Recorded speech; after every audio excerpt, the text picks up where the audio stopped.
Vegetable ফিলাফিলেট আরব দেশগুলোতে খুবই জনপ্রিয়। তো আজকে আমি আপনাদেরকে দেখাবো ভেজিটেবল ফিলাফিলেট কিভাবে আপনারা বাসায় তৈরি করবেন। তার জন্য প্রথমেই নিয়ে নিয়েছি একটা ফুলকপি, একটা ব্রোকলি। তো আমি দুইটাকে সুন্দর করে সাইজ করে নিয়েছি।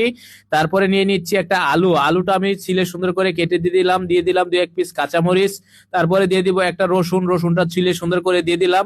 এবারে এগুলো সুন্দর করে একটু বয়েল করে নিতে হবে। আর এখন তৈরি করে নিব ব্রেড গুলো আমি সুন্দর করে একটু টুস্ট করে নিচ্ছি ওভেনের ভিতরে। আর এইদিকে আমি একটু পেঁয়াজ কিমা করে নিলাম, তারপরে নিলাম ধনিয়া পাতা কিমা করে, তারপরে নিয়ে নিলাম পুদিনা পাতা অল্প একটু কিমা করে। তো এগুলা নিয়ে নিলাম। এবারে নিয়ে নিচ্ছি কাঁচামরিচটা আমি ফাইন চপ করে নিয়ে নিলাম।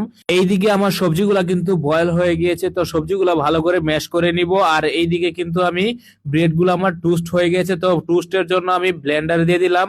এইদিকে সবজিগুলোর ভিতরে আমি দিয়ে দিলাম অল্প একটু বেকিং পাউডার, অল্প একটু চিকেন পাউডার, অল্প একটু সাদা গোলমরিচের গুঁড়া এবং অল্প একটু চিলি ফ্লেক্স দিয়ে দিলাম, অল্প একটু মাস্টার পেস্ট দিয়ে দিলাম অল্প একটু রসুন কিমা এবং পরিমাণ মতো দিয়ে দিলাম লবণ।